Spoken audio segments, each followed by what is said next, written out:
बच्चों बात करते हैं ओम्स लॉ के डेरिवेशन की। तो ओम्स लॉ के डेरिवेशन के लिए क्या करना है, एक छोटा सा एजम्पशन है। क्या एजम्पशन है, देखो एक कंडक्टर लीजिए और उसको इलेक्ट्रिक फील्ड के इन्फ्लुएंस में रख दीजिए। बस consider a conductor of length L having area of cross section, ये छोटी सी लैंग्वेज है, बस लिख देना है। Cross section A is in influence of electric field. क्या होता है, इलेक्ट्रिक फील्ड होता है। बस इतना कर दीजिए।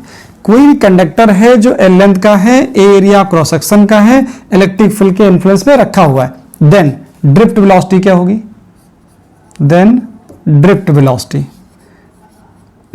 वेलोसिटी का डेरिवेशन आपने अभी किया है, जस्ट ड्रिफ्ट वेलोसिटी।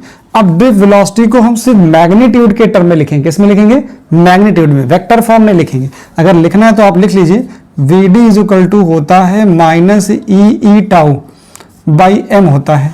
तो मैं इसका ये यहां नहीं लिखना चाह रहा हूं कि वेक्टर फॉर्म, मुझे लिखना है मैग्नीट्यूड। क्या लिखूंगा,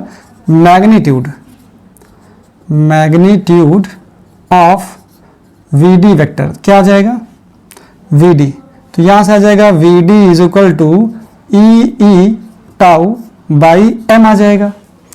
अगर इलेक्ट्रिक फील्ड है, यहां पर कंडक्टर इलेक्ट्रिक फील्ड के इन्फ्लुएंस में है, इसका मतलब क्या होगा, यहां पर क्या होगा, since E is equal to होगा V बाई एल, क्योंकि इलेक्ट्रिक फील्ड कहां है, आपने L लेंथ के क्रॉस पोटेंशियल डिफरेंस लगाया है, तभी इलेक्ट्रिक फील्ड जनरेट हुई। इसका मतलब है E is equal to V by L आ जाएगा। यहां पुट कर देंगे तो Vd इज इक्वल टू आपको बच्चों मिलेगा E V tau by M L. यहां से Vd की वैल्यू मिल जाती है। क्लियर हुआ। अब आपको एक रिलेशन और पता है कि अगर conductor in the influence of electric field है तो करंट और ड्रिफ्ट वेलोसिटी में रिलेशन होता है। एज वी नो दैट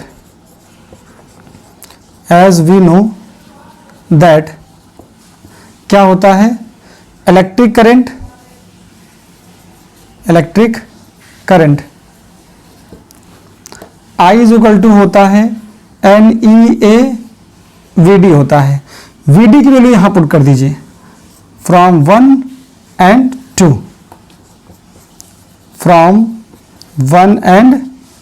2, क्या मिल जाएगा, यहां से आ जाएगा I is equal to NEA और VD की जगह पे आ जाएगा ये EV टाउ बाई ML आ जाएगा। यहां से क्या आएगा, I is equal to I by V is equal to, देखो I by V is equal to, यहां से आ जाएगा N E square tau by यहां से M, और यहां से क्या आएगा A और यहां आ जाएगा L। देखो M को मैंने इधर कर दिया, ML नीचे रहेगा, यहां से N E square A tau रहेगा, V नीचे कर दिया। तो देखो for a given conductor at constant temperature, for a given conductor at constant temperature, constant temperature हो या फिक्स टेम्परेचर हो, क्या होता है NEA tau NEA tau ML are constant, ये सब के सब क्या होते हैं, कांस्टेंट होते हैं। और कांस्टेंट का मतलब ये आया that is NE square A tau, ये जो आ रहा है ये क्या होता है अपॉन ML, ये ठीक है, ऐसा लिखिए या फिर आप ये लिख सकते थे, यहाँ से एक स्टेप आगे बढ़ जाइए, इसको v बाई आई कर दीजिए, तो यहाँ से देखोगे तो क्या आएगा, ये आ जाएगा ml upon N E square A tau आ जाएगा। अब ये लिखना ठीक रहेगा, यहाँ से जो ये चीज़ें होती हैं that is ml upon N E square A tau, जो ये रिजल्ट होगा बच्चों ये क्या होगा, ये होगा कांस्टेंट। क्या होगा, कांस्टेंट होगा। जब ये कांस्टेंट होगा तब हम क्या लिखेंगे इस रिलेशन से, from third and fourth. From third and fourth क्या हो सकता है, from relation third and fourth ये लिखा जा सकता है कि v by I is equal to R. ये क्या आया, कांस्टेंट आ गया। यही होता है Ohm's law. This is Ohm's law. Ohm's law where R is equal to होगा ml upon N E square A tau. ये होता है R। इस फॉर्मूले में इसको बोलते हो क्या, scalar form of Ohm's law. क्या है, scalar form of Ohm's law है। यही क्या है, scalar form of Ohm's law है। इसी को आप बोलते हो scalar form of Ohm's law. जरा यहाँ एक चीज देखिए, अगर मैं इसी फॉर्मूले से ये बता दूं तो कैसे बताना है, देखो आपको पता है कि R इज इक्वल टू ये भी होता है, since R is equal to होता है रो L बाई ए। क्या होता है, रो L बाई ए।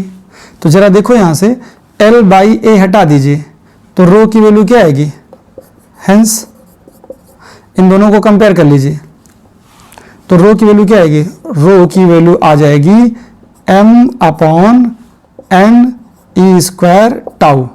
इसका मतलब ये हुआ कि जो रो है वो किस पे डिपेंड करता है, n पे डिपेंड करता है और टाउ पे डिपेंड करता है। किस पर, n और टाउ पे डिपेंड करता है। Rho depends upon n and tau, इस पे डिपेंड करता है, डायमेंशन पर डिपेंड नहीं करता है। Does not depend upon, rho does not depend upon किस पर, L एंड A। इसको बोलते हैं डायमेंशन ऑफ कंडक्टर। कंडक्टर की लेंथ क्या है, कंडक्टर का एरिया ऑफ क्रॉस सेक्शन क्या है, इस पे रेजिस्टिविटी डिपेंड नहीं करती है। यहां जो ये रो आया है ना, रेजिस्टिविटी डिपेंड नहीं करती, लेकिन रेजिस्टेंस डिपेंड करता है किस पर, n पर, टाउ पर, L पर, A पर, सब पे डिपेंड करता है। ठीक है, रेजिस्टेंस क्या होता है, नोट में लिख देता हूं, note R depends upon L and A also depend upon N and tau। Tau का मतलब टेम्परेचर से आ जाएगा, क्योंकि रिलैक्सेशन टाइम जैसे टेम्परेचर बढ़ाएंगे रिलैक्सेशन टाइम डिक्रीज हो जाएगा, तो वो सारी चीजें डील हो जाएंगी। तो ये तो हो गया किसका, डेरिवेशन हो गया ओम्स लॉ का। तो यहां पर मैंने दोनों बातें बता दी। एक चीज और मैं बता दूं, कभी कभी ये आपसे पूछा जाता है कि करंट डेंसिटी और ड्रिफ्ट वेलोसिटी में रिलेशन बताइए। किसमें, करंट डेंसिटी और ड्रिफ्ट वेलोसिटी में। तो यही कर सकते हो, देखो J इज इक्वल टू होता है बच्चों I बाई ए। तो I लिख करके NEAVD लिखा हुआ है, इसको A से डिवाइड कर दोगे तो A कैंसिल हो जाएगा, तो J इक्वल टू मिल जाएगा NEVD। तो कभी कभी ये रिलेशन भी आपको जरूरत महसूस होती है इस रिलेशन की, तो आप ये कर लेंगे। J equal to I by A होता है, I आपको पता है NEAVD, तो एरिया कैंसिल आउट हो जाएगा, तो NEVD आ जाएगा। जो ये रिलेशन होता है वो चाहे तो E की वैल्यू माइनस रखिए या प्लस रखिए, क्योंकि यहाँ पे जो चार्ज है ना वो प्लस हो चाहे माइनस हो, दोनों कंडीशन के लिए ये होल्ड करता है। पहले स्क्रीनशॉट लीजिए, फिर मैं vector form of Ohm's law आपको एक्सप्लेन कर दूं, क्योंकि ये छोटी सी बात थी ओम्स लॉ के डेरिवेशन की। यहां तक करना है, रेजिस्टिविटी के बारे में पूछता है या किस पे डिपेंड करता है, तो यहां तक बता दीजिए। चलिए बच्चों, अब देख लीजिए यहां से vector form of Ohm's law, vector form of Ohm's law क्या आएगा? देखो, vector form of Ohm's law, आपको ये डेरिवेट करना है J is equal to sigma E. ये मैंने लिख दिया है किसके फॉर्म में? मैग्नीट्यूड के फॉर्म में। ये किस में लिखा है? मैग्नीट्यूड के फॉर्म में। मैं वेक्टर फॉर्म बता रहा हूं, बाद में मैग्नीट्यूड आ ही जाएगा। कैसे आएगा जरा देखिए। आपको बच्चों ये पता है कि ड्रिफ्ट वेलोसिटी का रिलेशन क्या होता है? पता है ड्रिफ्ट वेलोसिटी क्या होता है? Under the influence of conductor, when conductor of length L is in influence of electric field, then drift velocity का कंसेप्ट क्या है? Drift velocity. जो ड्रिफ्ट वेलोसिटी का कंसेप्ट है वो Vd इज इक्वल टू ये मिलेगा। Vd इज इक्वल टू क्या आता है? Vd इज इक्वल टू आपको यहां से मिल जाएगा E टाउ बाई m, ये होता है। अब जो E है उसको रखना है माइनस। क्या रखना है? इसको रखना है minus. Vd is equal to minus E tau by m, ये मिल गया। अच्छा, यहीं से जरा देखिए, ये रिलेशन आपको पुट कहां करना है? इसको अप्लाई करना है direct electric field, relation between electric field and drift velocity के रिलेशन में। As we know that I is equal to NEAVD, ये होता है। इस फॉर्मूले में n को क्या रखना है? देखो E को क्या रखना है? नेगेटिव लेना है, तो ये क्या आ जाएगा? I is equal to n minus E, clear? A रहेगा, Vd की वैल्यू यहां रहेगी माइनस E, और क्या आ जाएगा यहां से? ये वेक्टर में है, वेक्टर रहने दीजिए, और ये आ जाएगा टाउ, यहां से रहेगा m, इतना आ गया रिजल्ट। तो जरा मल्टीप्लाई करके देखिए, तो ये I इज इक्वल टू कितना आ गया? NE स्क्वायर, ये माइनस माइनस प्लस हो गया, NE square A tau E by m आ गया। तो I बाई ए क्या होता है? जरा देखो, I बाई ए यहां से आ जाएगा NE square tau by m आ जाएगा। और E को क्या ले सकते हो? सिंस E इज इक्वल टू होता है V बाई L होता है। क्या होता है? देखो यहां से, या E के टर्म में रहने दीजिए क्योंकि मुझे E के टर्म में लाना ही है, तो यहां से आ जाएगा E आ जाएगा। देखो इस चीज को आप क्या बोलते हो? ये क्या लिखा हुआ है? ये लिखा हुआ है यहां से, पहले इसको देखो, ये हो जाएगा since J is equal to I by A, ये वेक्टर क्वांटिटी है तो इसको ऐसे लिखो, J वेक्टर लिख दोगे, यहां से आ जाएगा NE square tau by m into E आ गया। अभी देखो, आपको क्या पता है? सिंस जो रो होता है वो क्या होता है? Since resistivity